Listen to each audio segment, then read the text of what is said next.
Pascal Piquet, bonjour. Bonjour Dany. Comment ça va? As-tu vu qu'aujourd'hui je ne suis pas déguisée en madame?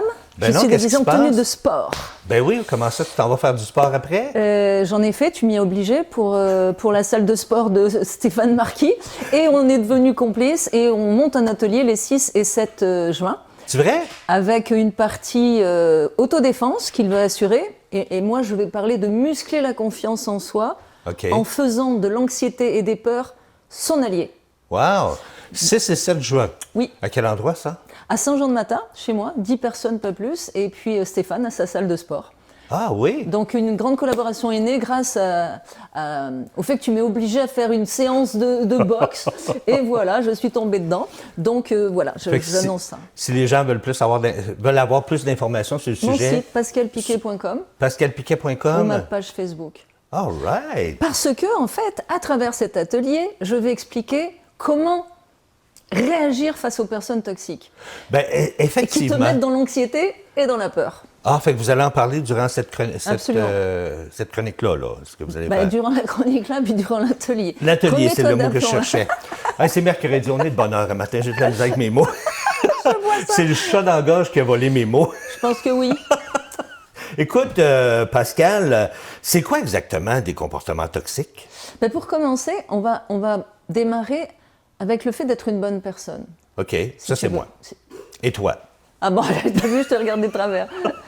Donc oui, être une bonne personne, en fait, ça devient de plus en plus compliqué quand on est face à des personnes toxiques. Et le drame, c'est que certaines bonnes personnes vont dire « j'en ai assez de me faire rouler dessus, de me faire malmener, maintenant c'est moi qui vais devenir dominateur ».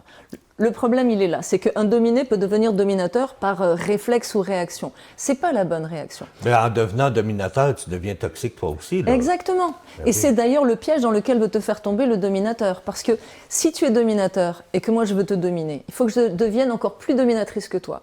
Ça veut dire que si toi déjà tu piétines des valeurs, il faut que je piétine encore plus les miennes. Si je suis une bonne personne, il faut que je piétine encore plus mes valeurs pour t'écrabouiller.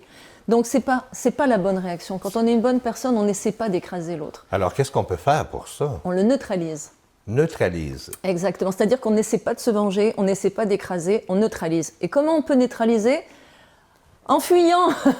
Courage, fuyons. Parce que ne reste pas en face d'une personne qui a des comportements toxiques. Comportements toxiques. Mentir, arnaquer, escroquer, culpabiliser, juger, critiquer, écraser. Tout ça, ce sont des comportements toxiques. Que celui qui n'a jamais menti me jette la première pierre. On est d'accord. C'est vrai. Mais on peut être une bonne personne et avoir ce genre de comportement toxique parce qu'on ne veut pas faire de peine à quelqu'un. Donc on ne va pas être authentique, on va lui mentir pour ne pas lui faire de peine. Oui, mais des fois, il y a des petites menteries blanches qu'on appelle. Je suis d'accord. On peut passer en dessous des radars. Je suis d'accord. Il y a des moments où... Bon. Mais à partir du moment où tu ne le fais pas pour nuire à quelqu'un. OK. Mais en général, les comportements toxiques, on les adopte pour se protéger soi. On protège son nombril. Hein. Donc tous les comportements toxiques que je viens d'évoquer, ce sont des stratégies de survie pour des gens qui manquent de confiance en eux. Et souviens-toi, en fait, être dominateur ou être dominé, c'est toxique aussi. Effectivement. Parce que si tu te mets à plat ventre devant quelqu'un, tu l'encourages à te dominer. OK. Donc être une bonne personne, c'est respecter des belles valeurs. Et j'aimerais faire la liste des belles valeurs, parce qu'on parle dans l'absolu, qu'est-ce que c'est les belles valeurs? C'est quoi? C'est quoi? OK, parlons des belles valeurs. Alors moi, comme je n'ai pas mes lunettes, j'ai écrit en gros. Donc les valeurs, alors il y a les belles valeurs reliées aux relations. L'empathie, la capacité à reconnaître tes émotions, les reconnaître chez la personne d'en face. Le respect, ça va de soi. La bienveillance.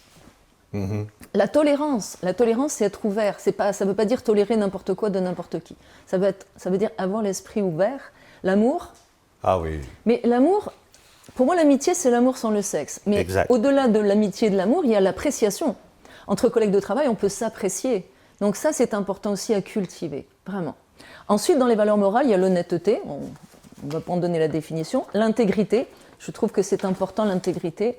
La justice. Mais la justice, qu'est-ce que ça veut dire? Ça veut dire être juste envers soi et envers les autres. Et non pas écrabouiller les autres pour redorer son blason, pour se valoriser. Et être juste en laissant les émotions négatives de côté, pour avoir la bonne attitude, être bien aligné avec soi, et puis bien aligné avec les autres, et avec les valeurs qu'on vient d'évoquer. Et puis la responsabilité aussi. Parce que tu sais, souvent on essaie de te culpabiliser. Moi, ce que je dis à mes clients, c'est tu n'es pas coupable, tu es responsable ou non responsable. C'est plus facile de dire je suis responsable, j'assume, je vais réparer, que de dire je suis coupable, c'est ma faute, c'est ma très grande faute. Ça sert à rien, ça. Tu as fait une boulette, tu dis ok, je suis responsable, je l'avoue, je vais réparer et j'en prends la responsabilité. Et de toute façon, quand on l'avoue, on perd bien moins de temps. Hein, que de cacher la vérité, puis des fois, ça revient toujours de toute façon en bout de piste. Oui, mais je trouve que c'est plus jouissif de dire à quelqu'un « je reconnais mon erreur, je vais réparer, je suis responsable, j'assume », que de faire semblant de non, c'est pas moi, c'est lui. non, c'est pas moi, c'est lui. Mais ça finit toujours par se découvrir de toute façon que c'est pas lui, que c'est l'autre. En plus, et on s'entend que c'est par manque de confiance en soi qu'on va blâmer les autres. Donc être juste, la responsabilité, c'est ça aussi, hein, éviter la culpabilité et être responsable au lieu d'être coupable et assumer. Et dans les valeurs liées à soi, il y a le courage. Donc le courage, pour être courageux, il faut avoir peur. OK. Je n'ai pas de courage parce que je n'ai pas peur. C'est vrai, hein? Et j'ai un profond respect pour toutes les personnes qui ont peur et qui affrontent leur peur avec courage. Toi, t'as pas de peur? Non. Ah non? Ah, ben t'es pas courageuse d'abord. Ben non. Ben non. Et non. Et voilà, je ne suis pas courageuse du tout. Et il y a la modestie. Alors la modestie, c'est très important pour moi parce que souvent on dit l'humilité, je déteste ce mot. Parce que le mot humilité vient du mot latin humilis, qui veut dire proche de la terre, mais proche du sol. Ça ne parle pas de l'agriculture. Qui est rampé sur le sol. Rampé sur le sol. Oui. Donc je préfère dire modeste, parce que la modestie te pousse à reconnaître tes valeurs et tes qualités, mais sans les claironner à tout le monde. Mais tu reconnais tes qualités et tes valeurs, c'est vraiment important. Au lieu de te rabaisser. Exact. Tu sais, du style, ah ben écoute, j'aime bien ta façon d'animer, non, pas du tout, mais si, je t'assure, mais si, là, tu crois? Là, ça fait 2 fois que je t'encense, et tu vas dire, mais non, Pascal, quand même, je vais dire, mais si, je t'assure, Dany, ça fait 3 fois que je te fais un compliment. Ben moi, j'aime ça quand tu m'en fais plusieurs compliments. C'est ça, alors que moi, non. Je t'en ferai d'autres après l'émission. OK. L'authenticité, on s'entend, la persévérance aussi, et puis dans les valeurs collectives, il y a la solidarité. Pas besoin de... On sait ce que c'est. Ouais, hein. La solidarité, l'altruisme, la liberté et la paix. Et tout ça, j'aimerais dire que c'est difficile dans ce monde d'obtenir, d'arriver à respecter toutes ces valeurs-là. Ouais. En revanche, dans un microcosme d'amitié ou de famille, on peut le faire. Et c'est à ça que j'encourage les gens, c'est vraiment avec vos amis, avec votre famille, avec les gens que vous appréciez, vous pouvez respecter ces belles valeurs. Et quand on est face à des gens toxiques, si c'est possible, il faut fuir, parce qu'il n'y a rien à faire. Sinon, devenir plus dominateur, c'est pas ce qu'on veut. Non, c'est pas... Ou sinon, il faut neutraliser la personne. Et alors, souvent, ça va être par la loi, parce que tu as des personnes toxiques qui vont utiliser la police et les tribunaux pour te faire des ennuis dans le but de te détruire. OK. Et là, il n'y a que la loi qui les arrêtera, parce que tu deviens une cape rouge, ils deviennent des taureaux furieux, leur seul objectif, c'est te détruire. Il n'y a aucun autre moyen, et surtout pas la vengeance, et surtout pas... Faut pas... Parce qu'en fait, leur objectif, c'est de te sortir de ta bienveillance, de te faire tomber dans les émotions négatives. Ça, on ne veut pas. Et de te faire tomber dans la haine. Mais la haine, elle ronge la personne qui la ressent, pas la personne qui la provoque. Oui. Donc, le danger des personnes toxiques, c'est qu'elles vont te pousser dans la haine. OK. Alors, à ce moment-là, il faut prendre du recul, rester dans la bienveillance, les fuir si possible et faire appel à la loi dans certains cas particuliers. Merci beaucoup.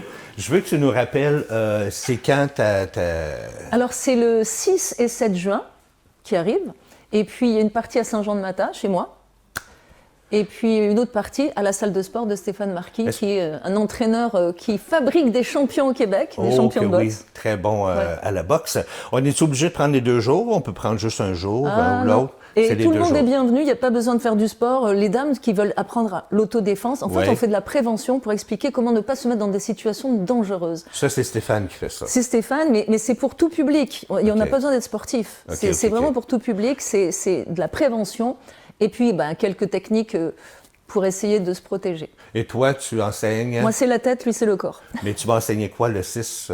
Le 6, le 7 au matin, c'est la partie de Stéphane. Le 7 après-midi, c'est moi. Le 6, la journée, c'est moi. Et moi, c'est décortiquer les peurs, décortiquer l'anxiété pour en faire des alliés et développer la confiance et l'estime de façon à gonfler la confiance, qui fait que quand tu as une bonne confiance, les prédateurs ne t'attaquent pas. Non, effectivement. Ils ne veulent pas se casser les dents, ils préfèrent les proies faciles. Donc c'est pour changer le message dans le site internet subliminal de ce qu'on dégage.